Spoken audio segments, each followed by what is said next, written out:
Doctor صاحب ہمارا دوسرا سیگمنٹ خواب سے ریلیٹڈ ہوتا ہے، تو ہمارا آج کا پہلا خواب جو ہماری ٹیم نے چنا ہے وہ ایان حسن خان اسلام آباد سے ہمیں لکھ رہے ہیں. کہتے ہیں السلام علیکم ڈاکٹر صاحب. وعلیکم السلام. میرا نام ایان حسن خان ہے، میرا تعلق اسلام آباد سے ہے. میں نے حال ہی میں سن بلوغت میں قدم رکھا ہے. میں خواب میں اکثر اپنے آپ کو برہنہ دیکھتا ہوں. میرے اس خواب کی تعبیر بھی بتا دیں اور اس قسم کے خوابوں سے چھٹکارا حاصل کرنے کا کوئی طریقہ بھی بتا دیں. شکریہ. دیکھیں، خواب یقیناً اس میں رہنمائی ہوتی ہے. اس میں بزرگوں نے جو حضرت امام محمد بن سیرین، حضرت کرمانی، حضرت امام جعفر صادق، دیگر جو ہے ہمارے جو علامہ ابن خلدون، امام غزالی، انہوں نے بڑی رہنمائی کی ہے. اور تعبیر الرؤیا مستند بکس وغیرہ بھی مل جاتی ہیں جس میں قرآن حدیث کی جتنی مختلف خوابوں کا ذکر ہے، نبی علیہ السلام کی بہت سی خوابوں کا ذکر ہے. پھر کشف المحجوب شریف حضرت داتا گنج بخش علی بیری رحمۃ اللہ علیہ کی جو کتاب ہے اس کے میں بھی بزرگوں کی اور مجدد الثانی کے مکتوبات شریف جو ہے اس میں بھی ہے. تو یہ باقاعدہ ایک علم بھی ہے، فن بھی ہے.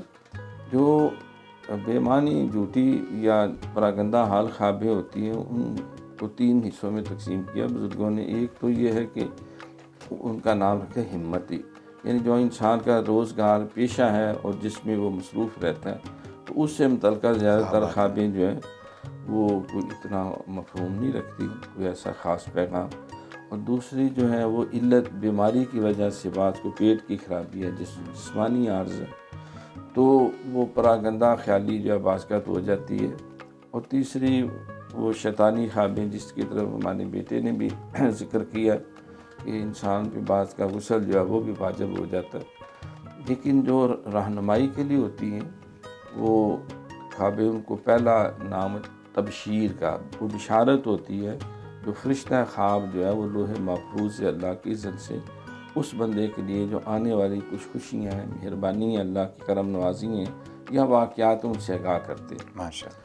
دوسری تحدید ہوتی ہیں، کسی کو خبردار کرنا، ایسی خواب دکھا دینا کہ بھئی جو تم معاملات کر رہے ہو ان کا نتیجہ اچھا نہیں، تم توبہ کر کے اپنا راستہ سیدھا کرو. اور تیسرا الہام ہوتا ہے اللہ کی طرف سے، کوئی ایسی قلب میں خیر کی بات ڈال دی جاتی ہے کہ تم یہ کرو تو ہر آنے والا دن تمہارا بہتر ہوگا.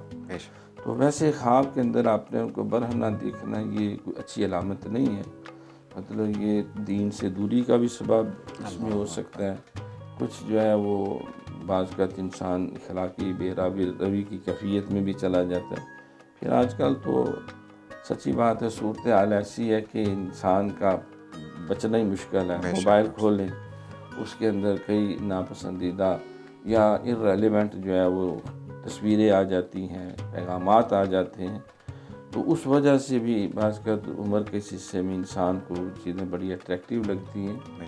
تو اس طرف بھی اشارہ، یعنی دینداری میں ذرا کوشش کی ضرورت ہے. اس کے لیے استغفر اللہ ربی من کل ذنب واتوب الیہ، ایک تو یہ پڑھا جائے. دوسرا جو ہی اٹھے خواب سے تو منہ بائیں طرف کر کے لا حول ولا قوت الا باللہ العلی العظیم 3 دفعہ پڑھ کے تو 3 دفعہ تھو تھو تھو تھتکار دیں. اور پھر اس کو یاد نہ کریں، کسی سے بیان بھی نہ کریں، نہ اس کی طرف دھیان کریں، تو انشاءاللہ اس کے اثرات بعد زائل ہو جائیں. ماشاءاللہ. جی ایان حسن خان صاحب، جیسا کہ ڈاکٹر صاحب نے فرمایا کہ آپ کو چاہیے کہ آپ تھوڑا سا اپنا دل دین میں لگائیں، باوضو رہا کریں، اور جو انہوں نے ذکر آپ کو بتایا وہ پڑھیں. انشاءاللہ آپ کا یہ مسئلہ حل ہو جائے گا.